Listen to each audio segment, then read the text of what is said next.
In 1985, the federal government passed the Hazard Communications Standard as developed by the Occupational Safety and Health Administration. Then, in May of 1988, OSHA broadened the scope of the Hazard Communications Standard to include all businesses. Now, automotive repair shops, fleet maintenance shops, and collision repair shops must comply with the standard.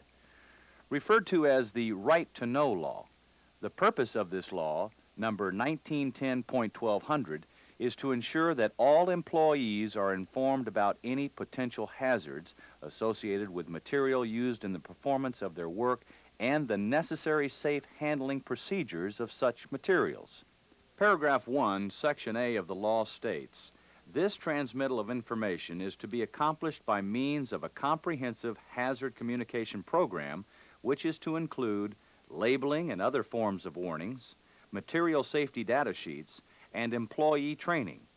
Therefore, this program has been prepared for the benefit of vehicle repair facilities and their employees. It is to be used to train employees who may be exposed through handling, use, or accidental contact to any hazardous chemicals used in the repair or maintenance of vehicles. However, the reason for this program is more than just compliance with the federal law. We genuinely care about your health and well-being.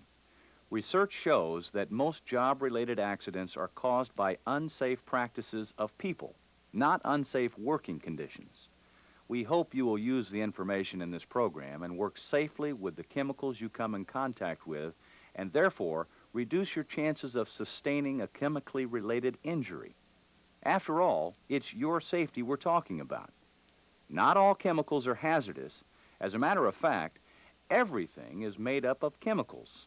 Your hair, your skin, your entire body is made up of chemicals. There are some everyday products that contain chemicals which can cause you physical injury or present a potential health hazard. Such chemicals are called hazardous chemicals and should not be confused with the term hazardous waste, which are byproducts and is the subject of entirely different pieces of legislation. Chemicals are present in all states of matter. First, it can be a solid. Second, it can be a liquid. Or third, it can be a gas. In this instance, usually heat must be applied for the matter to change from liquid to gas. But in some cases, the gas or vapor will be present just from exposure to the atmosphere. An example of this is gasoline. The liquid, gasoline, when exposed to the atmosphere, changes to a vapor or gaseous state and becomes highly flammable. OSHA has listed over 400 chemicals as hazardous. Not all of them are found in your shop. A number of them can be found in your home. Many are an important part of our personal lives. Fingernail polish remover, rubbing alcohol, charcoal lighter fluid, liquid paper, known as whiteout, ammonia, and even water at a depth of greater than 7 inches can be dangerous. Now, here are some examples of hazardous chemicals or products containing hazardous chemicals that you encounter daily at work. Perhaps you have not thought of all these as hazardous. In the future, we want you to be aware of the hazards and handle these and other products with safety and common sense. It's true that in the vehicle repair business, most of the chemical products you handle are within sealed containers and in that form present no immediate hazard. But when using certain chemicals, you do increase your risk of coming in contact with the chemical, and accidents can and do occur. Packages or containers can be received in damaged condition. A container could be dropped or punctured, and the leaking or spilled material may give off flammable or toxic vapors, and the spilled material could pose a serious health hazard. Any problems or hazards associated with chemicals can be put into 3 categories: health hazards, fire hazards, or stability hazards. The latter, stability hazards, is not likely to affect you since most automotive repair shops do not stock or sell unstable or reactive chemicals. But the other 2 categories are very important to you and your shop. We'll discuss fire hazards first. The potential fire hazard of a chemical is determined first by its ability to burn, and second, by the temperature at which it ignites. Because of this, you will notice two different words on labels of chemicals that are fire hazards: flammable or combustible. Both of these words mean the product will burn easily. The difference is the temperature at which they ignite. Flammable chemicals are the most hazardous. They ignite at temperatures less than 100 degrees. If a chemical begins to burn at temperatures between 100 degrees and 200 degrees, it is called combustible. Therefore, for your safety and the safety of your fellow employees, you should practice the following rules of safety. First, keep any container marked flammable or combustible away from open flames, sparks, high temperatures, or other ignition sources. Second, store flammable liquids in an approved safety can. This is an OSHA requirement. If you have any questions or concerns about the storage of flammable liquids, discuss it with your shop manager or owner. Third, become familiar with the location of all fire extinguishers in your shop. The remaining category of hazards that you and your shop must be concerned about are health hazards. Health hazards are classified by the effect they have on your personal health. Such effects can be either acute or chronic.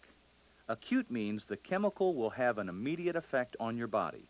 For example, exposure to high levels of ammonia in a non-ventilated or poorly ventilated area can cause eye and respiratory irritation. Battery acid coming in contact with your skin causes an acute health problem, burning sensation, redness, or itching. Inhaling certain adhesives or paint thinner can cause dizziness or nausea. Again, acute means the chemical has an immediate effect. A chronic health problem is some adverse reaction caused by repeated exposure to a certain chemical or chemicals over a long period of time. Chronic health problems like liver or lung damage occur after repeated exposure to the chemical. Asbestos has been found to cause lung cancer and is a well-known example of the chronic health hazard. OSHA has identified certain chemicals that pose a long-term health effect. OSHA has also established a permissible exposure limit, or PEL, for each chemical. This is the average safe concentration a person can safely work in or be exposed to in 8 hours a day, 5 days a week, without suffering adverse health effects. You can obtain information about the chemicals you sell and work with daily from two places. The first is from the product's label. Federal law requires manufacturers or packagers to identify any product that has been classified as hazardous or containing hazardous constituents. A warning label must be present on every container where the chemical could pose a physical or health hazard. A physical hazard includes flammable materials, compressed gases, materials that are unstable, oxidizers, or water-reactive materials.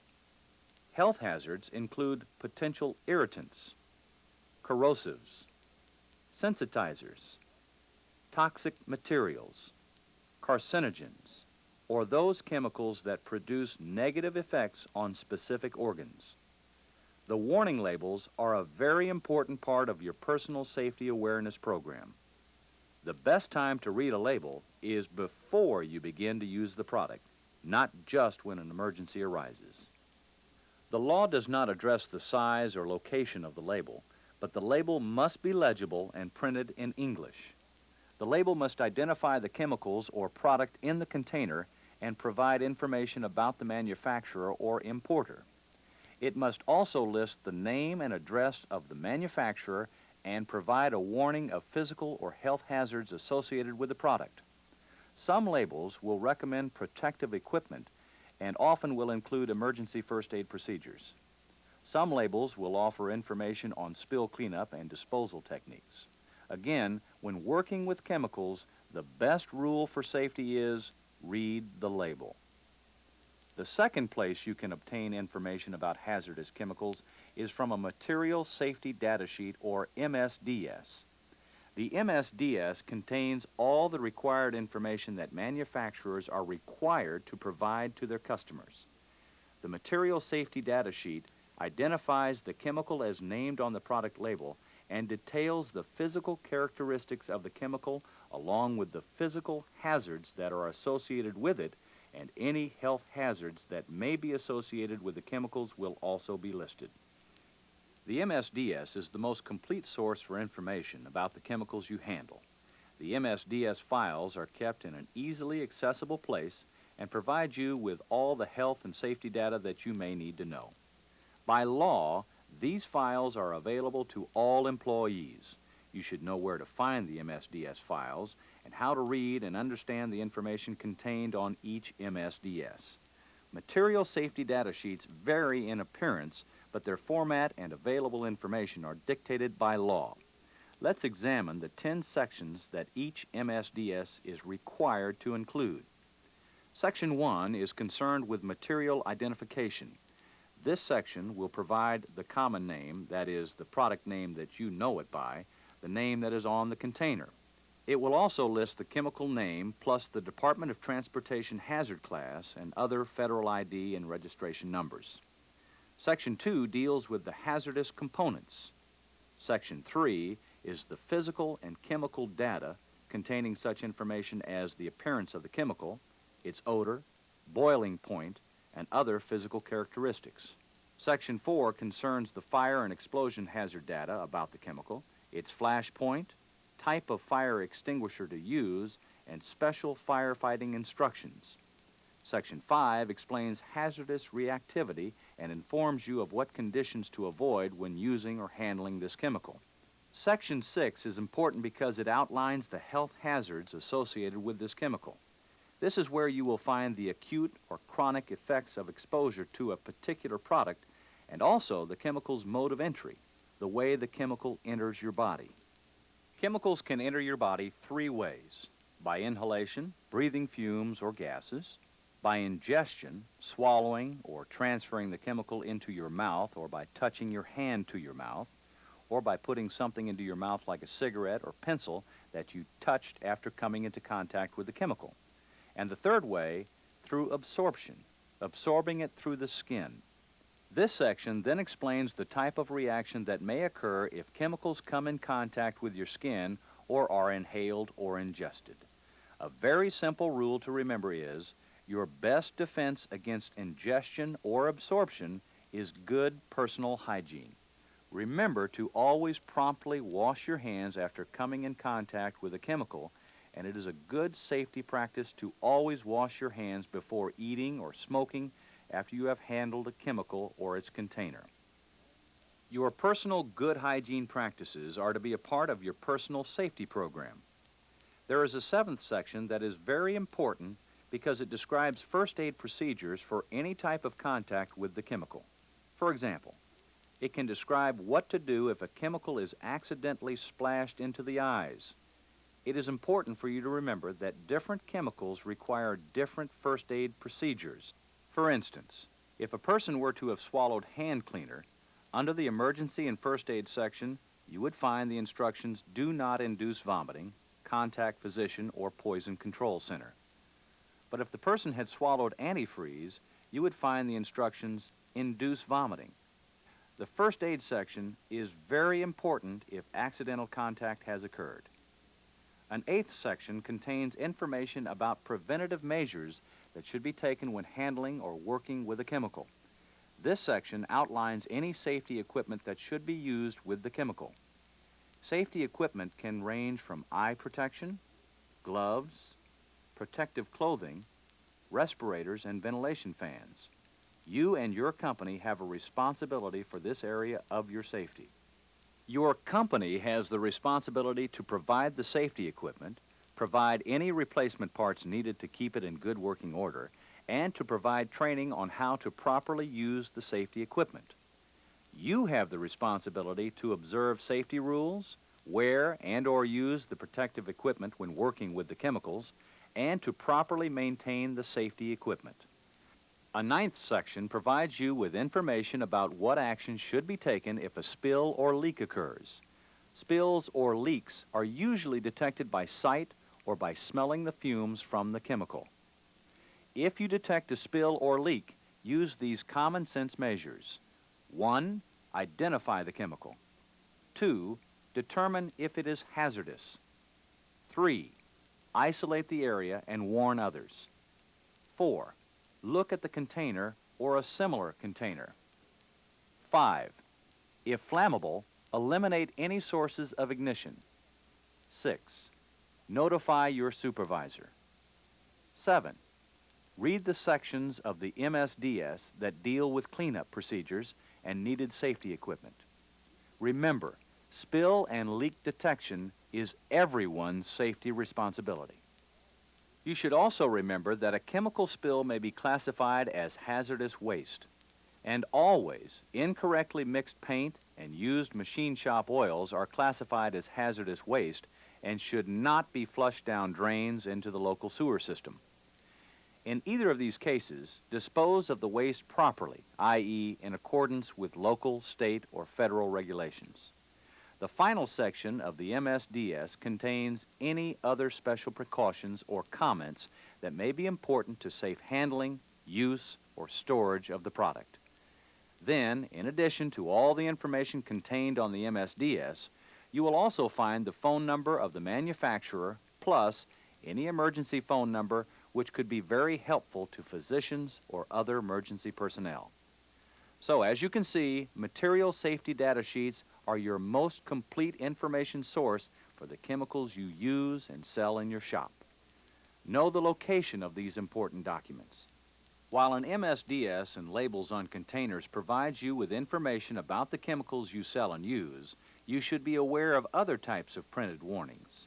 The first of these are warning signs like the ones used in areas where paints are mixed, blended, or applied.